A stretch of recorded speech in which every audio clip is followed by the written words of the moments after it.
What's up my achievement pals, Mayhem Blizz? Palworld has recently been updated to include 2 new achievements with an additional 200 gamer score. For these 2 achievements we need to find and locate some slab fragments, which we can cop easily, and some which require a bit of RNG luck. First off, if you haven't started Palworld yet and you want to jump in, I have a guide showing you how to get the base 1000G in just 5 hours. And I'm using the same world settings in my previous guide, so if you followed along with that one, you're good to go. If not, you'll want to adjust your settings accordingly. And lots of you will be at different levels in the game, but I wanted to provide all of the steps to cater for everyone, so please use the timestamps to skip the steps you've already completed. First, we want to customize our settings. If you already have a world set up, don't worry, you can quit out the game and update the settings from the world selection screen.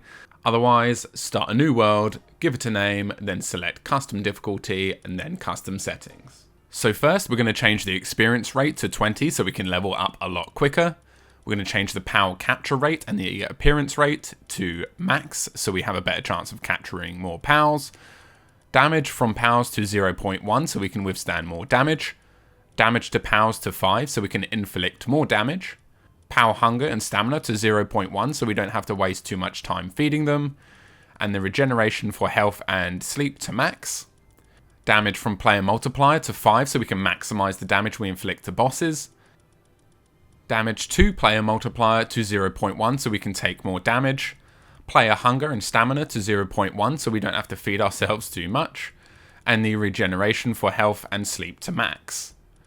Damage to structure and the deterioration rate to the least so we don't have to worry about them being destroyed.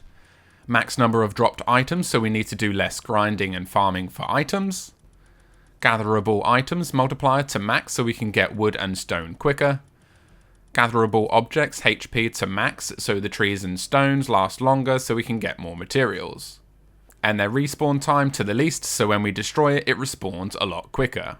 Dropped items multiplier to max so we can collect certain items a lot quicker. Time to incubate an egg to the least. This allows us to instantly hatch an egg. Raid events to off. Death penalty to no drops. We can actually use this to our advantage. So if we die, we can get back to our base a lot quicker with all of our resources.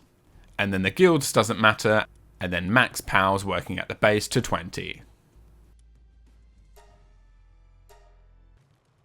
For our next step, we need to build a second base. The boss that we're going to summon in performs an attack which can destroy a good majority of your base, so it's best to build a second base and summon them there. To do that, we need to get our current base to level 10, so build and complete the necessary requirements until you reach that level. If you need any help locating particular materials, leave a comment in the comment section and I'll be more than happy to help with those.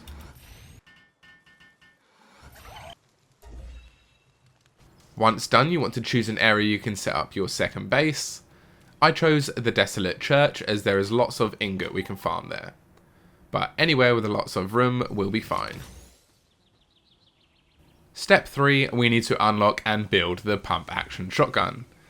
In the base game, we use the musket to kill all of the bosses. While this still does deal 8k damage, this boss has 450k health and would require us to shoot him 57 times in the head. And given the slow reload time, it simply won't be achievable in the 8-minute timer.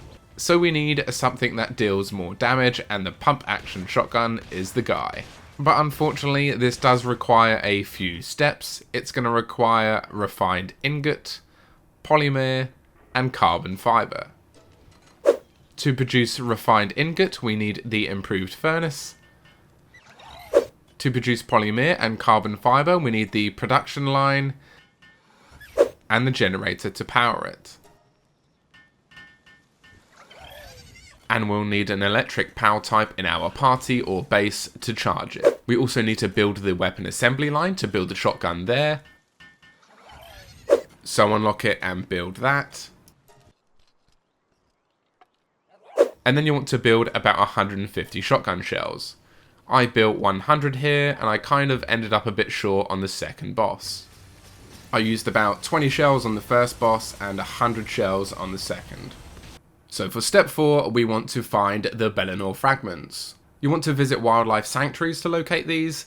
You can also find them in dungeons, but after running dungeons a few times, I was getting little drops and it was just more time consuming. There are 3 wildlife sanctuaries, and they are these starry shaped islands, and here is what they look like. The fragments are found in chests scattered on these islands. I would recommend flying to each of what looks like fallen pillars around the sanctuary first. You can usually get about 2 chests from these.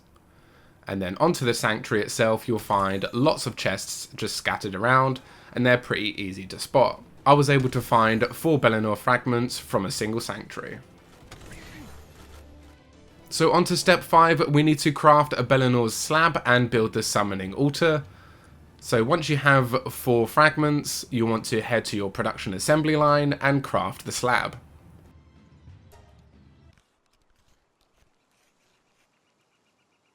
We now need to build the summoning altar, so make sure to grab 100 stone and 20 paldium fragments and take this to your second base.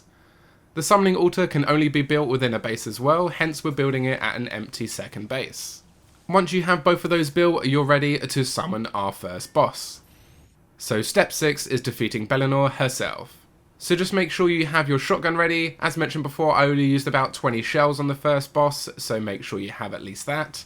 And then head to the middle of the summoning altar, press X to open it, and then you're going to press Y on the Bellanoir's slab to move it into the altar. And then once done, press B to summon the boss. Now the first boss has 294k health, so I thought I'd take some of its health down with the musket. But I quickly got bored of that and went to town on her with a pump action shotgun, which even with body shots dealt tons of damage and were able to take care of her in just less than a minute. And defeating her will cop you the Twilight Siren achievement for 100 Gs. And moving on to step 7, we need to find 4 Bellanoir Libero fragments. Now, like I mentioned at the start of the video, these fragments take a bit of RNG luck. You'll find these fragments inside chests located in dungeons in the Astral Mountains. So we're going to travel to the land of absolute zero travel point and visit each of these dungeons until you have copped 4 Bellanoir Libero fragments.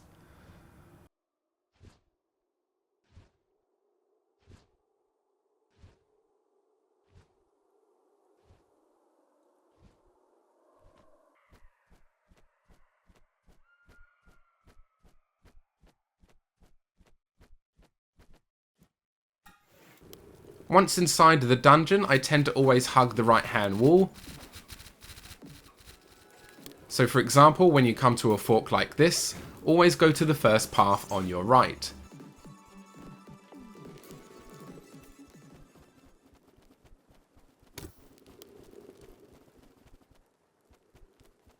If it leads to a dead end, we're going to head back and head into the second path on your right, and so on. This will leave no stone unturned, avoids getting lost, and eventually it will lead you to a group of mini bosses that we need to take out.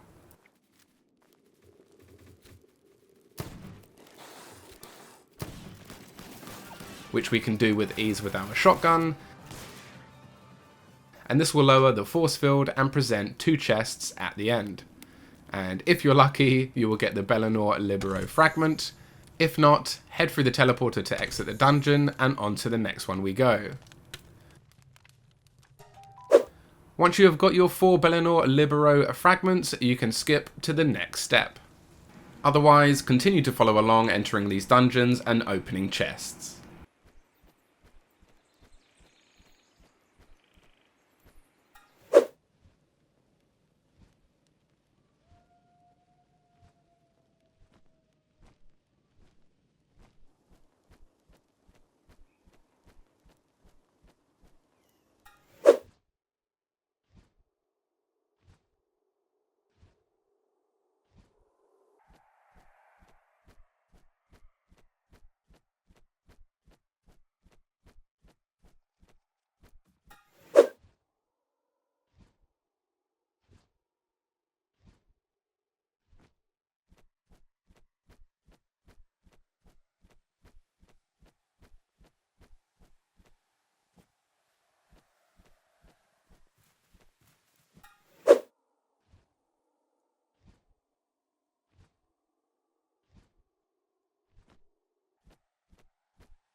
Step 8, we're going to craft Bellanoir's Libero slab and build the summoning altar again.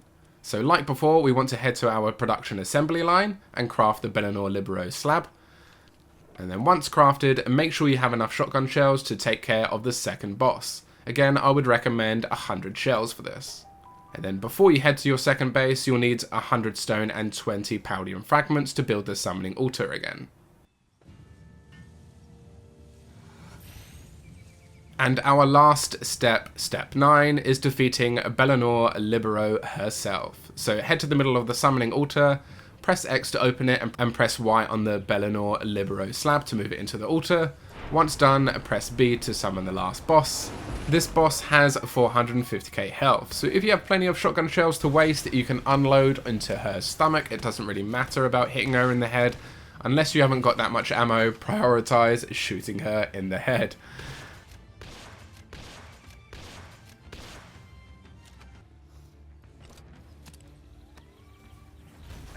Defeating her will cop you the Eclipsed Siren achievement for the last 100 Gs.